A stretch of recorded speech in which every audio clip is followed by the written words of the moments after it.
Hello বন্ধুরা, এই দেখো আমরা আবার চলে এসেছি তোমাদের কাছে পুরীর ভিডিও নিয়ে।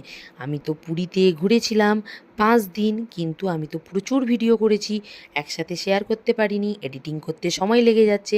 তারপর তোমরা সবাই জানো আমি বাবার বাড়ি থেকে মায়ের বাড়ি থেকে চলে এসেছি নিজের বাড়িতে, অতএব কাজের চাপ প্রচুর। তো এটা আমি তোমাদেরকে দেখিয়ে দিচ্ছি পুরীর কোণারকে সূর্য মন্দির। আমরা চলে গিয়েছিলাম সেদিন সূর্য মন্দিরে, অনেকটা সকালে গিয়েছিলাম, তখনও মিউজিয়ামের গেট সম্পূর্ণ খোলেনি, তাই আমরা মিউজিয়ামের ভেতরটা অসম্পূর্ণভাবে দেখেই ব্যাকে চলে এসেছিলাম। দেখিয়ে দিলাম মিউজিয়ামের অর্ধেকটা অংশ।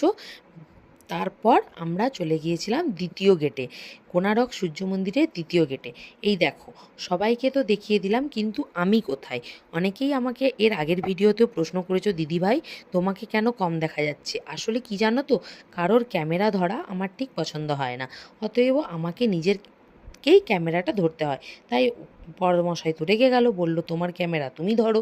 তো ওনারা এগিয়ে এগিয়ে চলে যাচ্ছিল, আমি কি করলাম, তাদের পেছন পেছন ওনাদেরকেই ভিডিও করলাম। আমার ভয়েসটা শুনে নিলে বুঝে গেলে তোমরা যে আমি ওখানে উপস্থিত ছিলাম। এইভাবেই তোমাদের সাথে আমি রয়ে গেলাম। তো দ্বিতীয় গেটের ভেতরে বাগান থেকে শুরু করে রাস্তা এবং যে সুইমিং পুলটা রয়েছিল, ভীষণ ভীষণ সুন্দর ভিউ। ভিতরের যে প্রাকৃতিক পরিবেশ কি বলবো, জাস্ট ওয়াও। আমার তো ভীষণ ভালো লেগেছিল। অনেকটা পথ, প্রায় দ্বিতীয় গেট থেকে মন্দির 1.5 থেকে 2 কিলোমিটার হাঁটতে হয়েছিল। তারপর আমরা ভিতরটা প্রবেশ করার পরে ভিউটা দেখে, ওই দেখো দূরে কিন্তু মন্দির দেখতে পেয়ে গিয়েছিলাম। তারপর মন্দিরের ভেতর যাওয়ার পর জানতে পারলাম ওখানে তো মোবাইল অ্যালাউ নেই, তাই নো এন্ট্রি বোর্ডের পাশ থেকে আমি কোণারক সূর্য মন্দিরের যে ভিউটা জুম করে তোমাদেরকে একটু একটু করে শেয়ার করছিলাম। ব্যাস, হয়ে গেল। এই দেখো কত ভিড় ছিল।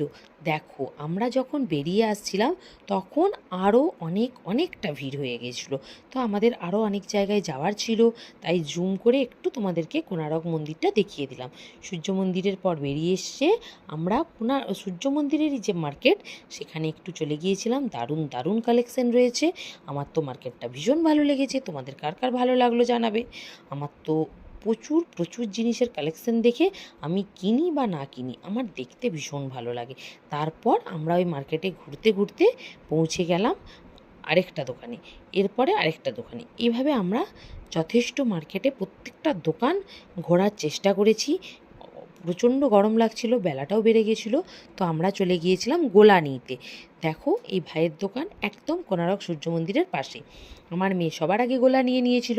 গোলা তো আমার মেয়ের ভীষণ প্রিয়, আমারও যদিও প্রিয়, তো ওর তো একেবারে হচ্ছিলই না। এই দেখো, তাই ও আবার